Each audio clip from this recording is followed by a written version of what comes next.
Olá, bom, hoje então a gente conversa um pouquinho sobre este livro bacana, ele é interessante. A gente vai conversar sobre Viagens de Gulliver, do Jonathan Swift. Este autor irlandês de nascimento, porém inglês de coração, digamos assim. Na verdade, ele passa a vida inteira entre esses dois países. Este livro foi publicado pela primeira vez em 1726 e ele traz o seguinte título, né? Vocês já estão acostumados aí com estes livros antigos que tinham títulos imensos que depois foram resumidos, né? Este é um desses casos, né? O título, na verdade, é tudo isso aqui, olha só. Viagens a várias nações distantes do mundo, em 4 partes, por Lemuel Gulliver, primeiramente cirurgião e depois capitão de vários navios. Nestes livros antigos também era comum você ter essa explicação. Na verdade, isso aqui não é um título, não é uma explicação. É um resumo, praticamente. Então, em cada um dos capítulos, você tem um resumo daquilo que o autor vai desenvolver no capítulo. Então, por exemplo, capítulo 1, acho que vai dar para vocês verem. Esse aqui é o título do capítulo e também o resuminho, certo? Então, você já entra na leitura sabendo o que exatamente o autor vai trazer para você. Isso é interessante ter em mente porque quando você pega um livro do século XVIII, né, geralmente você pensa assim, nossa, faz muito tempo. Imagine o vocabulário deste livro. E não é nada disso, né? Esses livros mais antigos, na verdade, são até bem tranquilos de se ler. E, lógico, vai depender da tradução que você pegar também. Vamos voltar um pouquinho aqui ao autor do livro, Jonathan Swift. Bem, talvez a gente possa dizer, né, usando um termo corrente aqui da nossa época, né, que ele era um militante político, mas não do tipo que você está pensando. Ele fazia panfletos também contra determinadas ações aí do governo, mas ele não olhava o lado, né? Na Inglaterra, naquela época, você tinha a divisão entre os Whigs e os Tories, sendo os Whigs aí os liberais democratas britânicos, já os Tories eram os monarquistas, os tradicionalistas, os conservadores. O autor do livro mesmo era um cara que transitava aí nesses dois grupos, né? E não importa de que lado vinha as determinações, ele ia lá e falava contra aquilo, né? Então, essa coisa dele escrever esses panfletos e não ter papas na língua, né? Não ficar se policiando para não emitir opiniões polêmicas, digamos assim, meio que causou aí alguns probleminhas para ele ao longo da vida. Mesmo porque nenhum dos lados escapava às suas críticas, portanto, né, ele não tinha para onde correr. Mas ele encontra uma solução durante a composição deste livro aqui, a gente já vai chegar lá. Mas o Jonathan Swift foi um cara que nasceu em 1667 e morreu aos 77 anos em 1745. Então perceba aí este período vivido pelo Jonathan Swift. Ele pôde observar a virada de século e também os seus desdobramentos durante a primeira metade do século XVIII. Um período bastante conturbado para a história da Inglaterra, veja bem. Então ali você tinha o reinado da Rainha Ana, última Rainha Stuart, a união da Escócia à Inglaterra e ao país de Gales também, então aquela formação do Reino Unido, né, a primeira formação do Reino Unido, e uma guerra contra a Espanha também, que foi bem terrível. Então, aqui em Viagens de Gulliver, ele faz uma sátira da política do Reino Unido deste período. Lembra que eu disse que ele encontra uma saída para continuar tecendo suas críticas, né, de um jeito assim que não lhe causaria maiores problemas, não é mesmo? Foi exatamente isso, usar sátira neste livro. Era uma forma segura, né, de criticar o estado de coisas sem ser perseguido pelos ofendidos. Mesmo porque com uma sátira, né, fica ali uma certa dúvida. Você fica ali pensando, tá, mas é de mim que esse cara tá falando? Vai parecer que a carapuça serviu se eu reclamar de uma sátira, entendeu? E o autor se protege o tempo todo aqui neste livro, dizendo que ele ama seu país e que precisa ficar claro que, seja lá o que ele contar aqui neste livro, não é exatamente sobre a Inglaterra que ele está falando. Sabe assim? Então, este aqui é um livro todo bem humorado, porém é um humor meio esquisito para falar do estado de coisas. E principalmente ao retratar a humanidade como um todo. E a humanidade é retratada de um jeito meio patético, sabe? Mas funcionou, porque este livro aqui fez um sucesso danado logo de cara e entrou para o cânone dos livros infantis. O que é, no mínimo, muito curioso, dado o tema do livro, né? Você fica se perguntando, tá, como é que este livro se tornou um clássico infantil? Provavelmente por conta do caráter aventureiro deste livro. Este aqui é um livro de relato de viagens. Num dado momento aqui ele vai até fazer graça, né, sobre esses livros de viagens, né, relatos de viagens, que eram muito comuns naquela época, faziam muito sucesso, inclusive os relatos de viagens fictícias, como, por exemplo, o livro do Robinson Crusoe. E ele resolve escrever mais um. Então ele usa um tipo de literatura muito comum e muito apreciado em seu país naquele momento para satirizar o seu país. Não só o governo, veja bem, mas também o povo em geral, tá? Os ricos, os pobres. Ninguém escapa do Jonathan Swift. Mas de volta ao caráter de relato de viagens aqui, o que nós vamos encontrar aqui em Viagens de Gulliver são, na verdade, 4 viagens. Há lugares insólitos que ele faz ao longo da vida. Meio que por acaso mesmo. Então, tudo isso aqui acontece durante viagens que ele fazia a trabalho. Ele era o médico, né, o cirurgião dessas embarcações. Só que este médico aqui, né, este cirurgião, né, o Dr. Gulliver, era um cara que tinha também um espírito aventureiro. Explorador dos sete mares, então. E se você parar para pensar, a Inglaterra do século XVIII ainda era bastante expansionista e colonizadora mesmo. Então, este livro vai te mostrar este período através dos olhos deste rapaz que deixa esposa e filhos em casa e sai nessas viagens num primeiro momento por necessidade mesmo. O movimento em seu consultório andava meio baixo, a família está crescendo, então é preciso trabalhar naquela primeira embarcação, naquela primeira viagem. Mas a partir da segunda viagem que ele narra, não, ele já não precisava mais fazer essas viagens. Mas ele tem a coceirinha da aventura. Então ele larga mesmo mulher e filhos e só vai. Praticamente todos esses lugares longínquos que ele relata aqui foram encontrados em suas viagens por acaso ou por acidente, como preferir. Alguma coisa dá muito errada nas viagens, né, como por exemplo naufrágios. Só lembrando que além da sátira política e do estado de coisas da Inglaterra daquela época, ele também está brincando de certa forma aí com esta literatura que era muito apreciada naquela época também, os relatos de viagem. E o livro mais famoso daquela época é um livro de 1719 chamado Robinson Crusoe, como eu já tinha mencionado para vocês. Então, ele começa meio que fazendo uma brincadeira aí com este livro que já era imenso, né? Era muito famoso mesmo. Então, sim, nessa primeira viagem, né, você tem um naufrágio e ele será levado, né, pelas ondas sozinho para uma ilha que aparentemente era deserta, só que não. Então, a primeira história aqui deste livro é sobre sua viagem a Lilliput, terra de pessoas diminutas que cabem aí, ó, na palma da sua mão. Depois do naufrágio, ele chega a esta praia desmaiado e quando ele acorda, ele está amarrado, entre muitas aspas, e coberto por flechas e, sei lá, espadas que este povo diminuto havia utilizado contra ele. Mas assim, para ele, aquilo ali não é nada. Ele poderia se levantar, sacudir tudo aquilo, pisar naquele povo, esmagar todo mundo e pronto.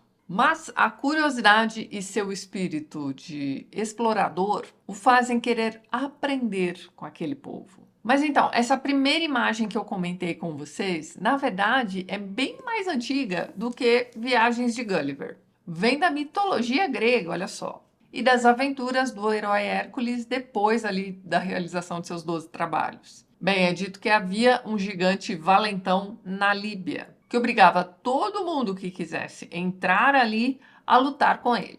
Só que ele era A, um gigante, e B, praticamente invencível enquanto seus pés estiverem tocando o chão. Então era batata, seus adversários não tinham a menor chance.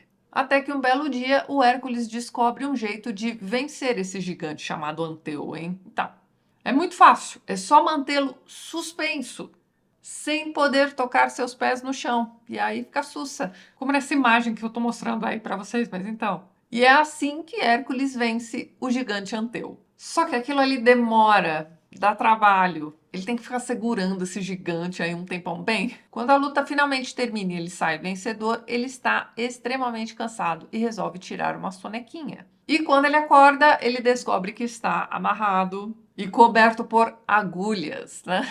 Que na verdade eram ali as espadas dos pigmeus, né? Enfim, aí ele percebe que ele está na terra dos pigmeus, que são essas pessoas diminutas que aparecem lá no canto 3 da Ilíada de Homero já. Então, a questão aqui é a seguinte: Anteu era amigo dos pigmeus e vão tentar vingar a morte de seu gigante. Mas é o Hércules, né? Claro que eles não conseguem fazer nem cócegas nele. O que o Jonathan Swift faz aqui no relato desta primeira viagem é imaginar um motivo para que aquele gigante seja amigo de pigmeus. E é o seguinte: para Gulliver, o maior dos problemas dos liliputianos não é nada para ele. é tudo muito insignificante. Então, por exemplo, tem um incêndio nos aposentos da rainha. Ele vai lá e resolve aquele incêndio se aliviando, digamos assim, em cima daquele fogaréu. E resolve o problema rapidinho. Mas tem uma invasão de inimigos se aproximando ali por navios e tudo. Bom, enfim. Ele vai lá e destrói todos aqueles barquinhos de madeira sem o menor esforço. Então perceba que ele é o cara lá em Lilliput. Até que os dois partidos do país passam a disputá-lo. E esses dois partidos não se entendem. Principalmente por conta de uma desavença terrível envolvendo ovos. E sobre qual seria o lado certo de se quebrar um ovo, né? Será que é pela parte pontudinha? Será que é pela parte gordinha? Enfim. Num dado momento, um dos partidos determina qual é o lado certo de se quebrar um ovo. Mas o outro partido não concorda. Então pronto. Note a questão da sátira política aí logo de cara. E troque o ovo quebrado por qualquer entrevero entre lado A e lado B. Então tá, depois de um tempo ele volta para casa, passa um tempo com a família e já parte para a próxima aventura. Desta vez é uma aventura numa terra de gigantes. E desta vez o oposto vai acontecer. É ele o diminuto, o frágil, mas continua sendo a novidade. Então lá vai ele passar um tempo nessa terra, né, aprendendo ali com seus costumes, vai explorar aquele território também, enfim. Um detalhe importante aqui neste livro é que durante essas estadias, né, nesses lugares exóticos, sempre tem um momento em que os governantes do local vão chamá-lo para conversar. Então, eles querem saber mais sobre o local de origem daquela figura exótica. Então, é nesse momento que ele aproveita para contar sobre sua terra, né, a Inglaterra. E nesses momentos ele sempre tenta fazer parecer que ele está ali, na verdade, puxando o saco, né, de seu país, enfim, contando detalhes de sua política, de como as coisas funcionam. Por exemplo, tem um momento aqui em que ele tenta explicar como é que funciona a advocacia na Inglaterra, né, para que servem ali os advogados. E os governantes ouvem tudo aquilo achando absurdo. Isso é só um exemplo. Mas durante essas conversas ele também aprende muito sobre o local em que ele está também. Então, é nessa troca de informações aí sobre estes países que você vai vendo a crítica mais séria, entre aspas, sobre o estado de coisas. Mas durante a descrição de seu dia a dia nessas terras exóticas, também você vai ver que os costumes corriqueiros também são, pelo amor de Deus. Bem, a questão é a seguinte: você vai lendo este livro aqui e vai se perguntando por que raios tanta gente acha que este aqui é um livro infanto-juvenil? Eu acho que tem até uma adaptação do Monteiro Lobato para essa história, não tem não? Enfim, bom, para a terceira viagem, ele vai parar numa cidade flutuante, que é um lugar em que a população se dedica a estudos tecnológicos, digamos assim. São estudos avançados. E tem muita galhofa aqui também, né? A questão aqui é que ele está criticando a parte científica também, né? Aquele desenvolvimento desenfreado, né? Você tem ali uma ebulição já na Inglaterra, né? Você tem a Revolução Industrial batendo na porta já ali no século XVIII. Então, todos aqueles avanços viriam por meio de tentativa e erro mesmo, né? Ele vai mostrando isso aqui nesta parte também. E na galhofa que ele faz aqui desses estudos tecnológicos, está lá, por exemplo, estudos matemáticos em que os alunos vão ingerir em jejum uma bolacha em que está escrito um problema e a solução do problema. Então eles ingerem aquela bolacha e, digamos que durante a digestão daquela bolachinha, melhor eu ler essa parte, ó, tá na página 225 aqui, ó, nesta edição da editora Zahar, hein? Você tem ali, ó. À medida que a bolacha era digerida, a infusão subia-lhe ao cérebro, levando consigo o problema. O sucesso do experimento ainda não tinha sido verificado, em parte por algum erro na quantidade ou na composição e em parte pela perversão dos rapazes, para quem a bolacha é tão repugnante que eles viram de lado e a cospem fora antes que ela possa operar. E tampouco foram convencidos a jejuar durante o tempo que a prescrição exige. Então, eles precisam estar em jejum para ingerir esta bolacha aí que vai, né, inserir este conhecimento em seus cérebros, coisa que eles não obedecem, e depois eles têm que esperar todo o processo de digestão da bolachinha e passar mais um tempo em jejum. Ó, é esse tipo de sátira que você vai encontrar aqui nesta parte tecnológica. Tem também a astrologia judicial, não é mesmo? Que é sempre consultada nos momentos ali em que você precisa resolver alguns entreveros. E você tem também meio que a criação do primeiro computador, olha só. A peça era um quadrado de 6, menos de lado, e estava posicionada no centro do cômodo. As superfícies eram compostas de vários blocos de madeira, mais ou menos do tamanho de dados, sendo que alguns eram maiores do que outros. Todos ficavam interligados por fios finos. Cada face dos blocos de madeira estava coberta com papel colado, e nesses papéis tinham sido escritas todas as palavras da língua nativa, em suas várias formas, tempos verbais e declinações, mas sem qualquer ordem. O professor então pediu que eu observasse, pois estava prestes a acionar o mecanismo. Cada aluno, ao ser comandado, pegou uma manivela de ferro, das quais havia 40 fixadas nas bordas da estrutura, e girou-a subitamente, alterando por completo a disposição das palavras. Então o professor ordenou a 36 rapazes que lessem as várias linhas devagar, tal e qual apareciam na estrutura, e quando encontravam 3 ou 4 palavras juntas, que podiam integrar uma frase, ditavam aos 4 rapazes restantes, que eram os escribas. Esse trabalho foi repetido 3 ou 4 vezes e, em cada ocasião, o mecanismo foi acionado, de maneira que as palavras mudavam à medida que os blocos de madeira giravam. É praticamente o chat GPT do século XVIII. E eu comentei com vocês aquele momento em que ele, né, resolve o incêndio da casa da rainha lá em Lilliput, daquele jeito. Bem, tem muita escatologia aqui neste livro também, tá? Então, este tipo de humor você também vai encontrar em Viagens de Gulliver. Tem aqui, por exemplo, a descrição do estudo do excremento de determinada pessoa que eles acham que está tramando contra o rei. Isso é só um exemplo. A questão é que nesta cidade flutuante existe sempre o medo de que a cidade seja destruída por um meteoro, por exemplo. Eles estão muito, como é que vamos dizer, expostos. Então, eles precisam estar preparados tecnologicamente, digamos. Por fim, ele vai à terra dos Yahoos. Na verdade, os Yahoos são subjugados pelos cavalos, né? Então, é uma terra de cavalos mesmo. Os Yahoos seriam ali os seres humanos subjugados pelos cavalos. Ficou claro? Bem, uma coisa meio Planeta dos Macacos, porém com cavalos. E uma vez nesta terra em que cavalos comandam tudo, né, nós temos aí o autor percebendo que nós somos muito parecidos com esses homens primitivos, mas que no fundo a gente deveria almejar sermos parecidos com os cavalos. Das 4 viagens, essa aqui é disparada a sua viagem favorita. Ele adoraria passar o resto da vida morando ali naquela terra de cavalos. Vai acontecer a mesma coisa, ele vai fazer amizade ali com os governantes, vai aprender a se comunicar com os cavalos. Você vai ter isso, né? Ele aprende, né, nesse período em que ele fica nesses locais exóticos, né, a língua dos nativos, né? Não vai ser diferente com os cavalos. A comunicação é um pouco mais difícil mesmo aqui com os cavalos por conta de seu vocabulário mais parco. Então, na hora de explicar situações políticas, né, como é a educação na Inglaterra, esse tipo de coisa, ele tem um pouco mais de dificuldade, mas dá tudo super certo. A não ser quando os cavalos governantes se dão conta de que eles estão, na verdade, protegendo um Yahoo. Lembrando que os Yahoos são os homens subjugados ali naquele lugar. Então, ok, ele é um cara muito mais esclarecido, sabe conversar, sabe falar sobre política, filosofia, etc. Mas ele é um Yahoo, então ele precisa sair dali de alguma forma. Então é isso, ele volta para casa. Aparentemente, depois dessa viagem aí à terra dos Yahoos, ele vai realmente sossegar. Apesar de concluir que ele preferiria 1000 vezes a companhia dos cavalos à companhia de sua esposa, né? Ele é uma gracinha de pessoa. Então, lendo este livro, você vai ter uma ideia clara de como o autor brinca com a hipocrisia política e religiosa de sua época. Mas não só isso, ele vai satirizar também o sistema educacional, os costumes da realeza, né, suas decisões desastrosas. Nada escapa de sua sátira.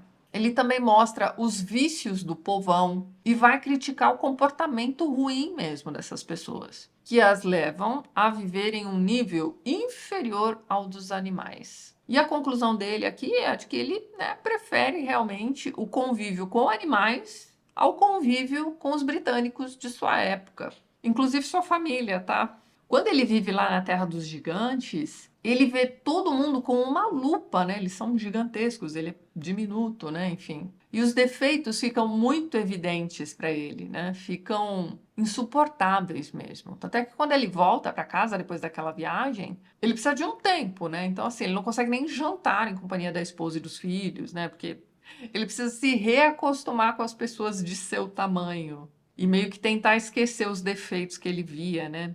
em tantos detalhes. Então veja bem, como foi que este livro conseguiu ser publicado naquela época? Bem, com a ajuda de um amigo seu, né, um amigo de letras, digamos assim, que já era bem estabelecido, um rapaz chamado Alexander Pope. Só que este livro aqui, quando foi publicado pela primeira vez, não trazia o nome do autor em lugar nenhum. Quem leu a primeira edição, né, naquela época mesmo de Viagens de Gulliver, realmente achou que, né, o autor do livro era realmente este Lemuel Gulliver mesmo.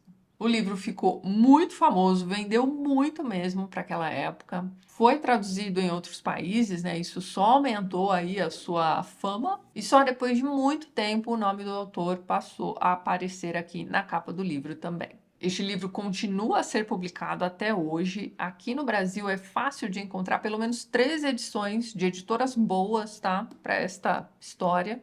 Edições em texto integral, tá? Isso a gente não tá contando as adaptações aí para o público infanto-juvenil, mas são muitas. E existem filmes sobre estas histórias, principalmente sobre a primeira viagem. Você vai encontrar também adaptações para desenhos. Então, meus amigos, sim, é um livro bem interessante. Não é meu favorito, mas é um livro que vale muito a pena você ter aí no seu repertório, com certeza. E é isso então, pessoal. Eu vou ficando por aqui, mas antes gostaria de mais uma vez agradecer a todos os apoiadores do canal. Vocês estão vendo os nomes deles aqui ao lado e na descrição do vídeo você também encontra os links para os perfis literários do pessoal que apoia o TLT e que também produz conteúdo sobre livros aqui no YouTube e no Instagram. Caso você queira se tornar um apoiador do canal, já deixo aqui meu muito obrigada de coração. Dê uma olhadinha no primeiro link que eu vou deixar na descrição deste vídeo. E é isso então. A gente se vê nos próximos vídeos do canal. Um beijo grande e até mais!